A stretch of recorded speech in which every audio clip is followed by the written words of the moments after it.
From year to year, the moon never seems to change. Craters and other formations appear to be permanent now, but the moon didn't always look like this. Thanks to NASA's Lunar Reconnaissance orbiter, we now have a better look at some of the moon's history. The moon likely started its life as a giant ball of magma formed from the remains of an impact on Earth about 4.5 billion years ago. After the hot material collected into a sphere, the magma began to cool, eventually forming a crust on the surface of the moon with the magma just underneath.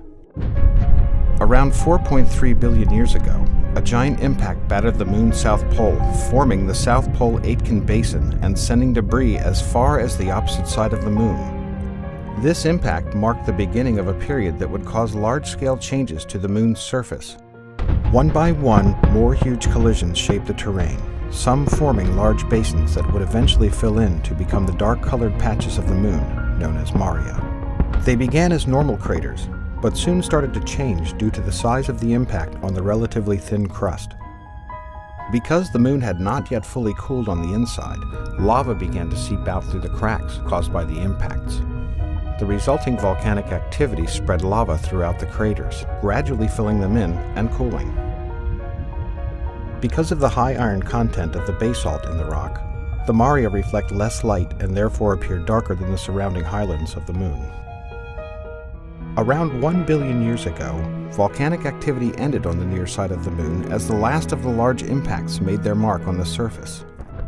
The moon continued to be battered by other impactors, although they were much smaller than the objects that formed the largest basins. Some of the largest, most recent, and best-known impacts from this period include the Tycho, Copernicus, and Aristarchus craters, which are unique due to the complex system of rays that stretch out from the impact site. Finally, we arrive at the moon that we see today. Though the surface continues to be affected by impacts, the rate has slowed down drastically to the point where the moon appears unchanging to the human eye, as a permanent record of its own history, and a glimpse of how craters may have formed here on Earth.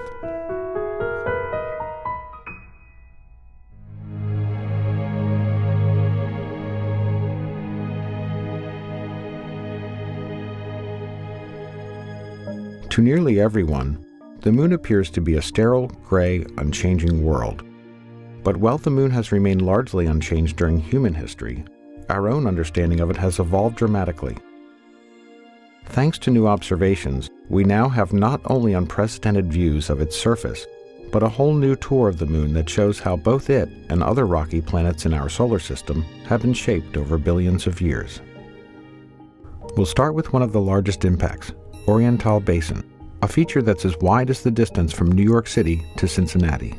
Using new elevation measurements, we can clearly see the effects of what is likely the last giant impact event in lunar history, with its outer mountain rings rising many kilometers above the lowest points inside the crater. The interiors of some craters in the moon's polar regions, like Shackleton, haven't seen sunlight in over 2 billion years. However, new measurements have created our best yet maps of these types of craters, allowing us to see deep into the shadows of this surprisingly young-looking impact crater in the south that's more than twice as deep as the Grand Canyon. Some impacts are invisible for other reasons. Although the ancient South Pole Aitken Basin is difficult to see from orbit because it is so large, new LRO topography maps reveal the largest impact basin in the Earth-Moon system, measuring several kilometers in depth and around 2,500 kilometers in diameter. Only the Hellas Basin on Mars rivals it in size. One of the youngest large-scale impacts on the moon is the Tycho crater. This fresh crater may have formed only 108 million years ago, when dinosaurs roamed the Earth. We now also have an extreme close-up view of the crater's central peak, revealing a mountain with sharp edges, building-sized rocks, and a central boulder about the size of a baseball stadium. The Aristarchus Plateau is another recent lunar formation that has long interested scientists and astronomers. The crater itself formed in the same era as the Tycho crater, and what appear to be snaking river valleys were actually carved by ancient lava flows.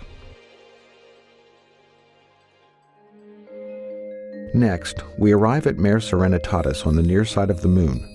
In December of 1972, the crew of Apollo 17 landed in the Taurus Littrow Valley, marking the last time humans have visited the surface of the moon. With images from LRO's narrow-angle camera, we can clearly see the evidence of that visit. In this image, you can easily see the base of the lunar lander, along with the lunar rover, parked far from the blastoff zone. You can also clearly see the astronaut trails and the wheel tracks left on the lunar surface. We now head to the far side of the Moon, which cannot be seen from Earth. Our first stop is the Compton-Belkovich region, which shows evidence for young volcanic activity in the far side highlands. This feature is unique not only because it is isolated from other volcanoes in the area, but also because it is located nowhere near the Maria, where volcanoes are usually found. Also, on the far side, we find the Jackson crater, which, like the Tycho crater on the near side, has an extensive and complex ray system. In fact, this crater is often considered to be like a twin to Tycho. Finally, the Tsiolkovsky crater stands out as an excellent example of a far-side crater filled with a sea of ancient lava, known as a mare. It is particularly interesting to scientists and other observers because of its isolation from other similar craters, as well as its beautiful central peak. As we continue to study the Moon, our understanding of it improves, giving us new insights not only into how it has evolved over time, but also how other rocky planets in our solar system have come to look the way they do.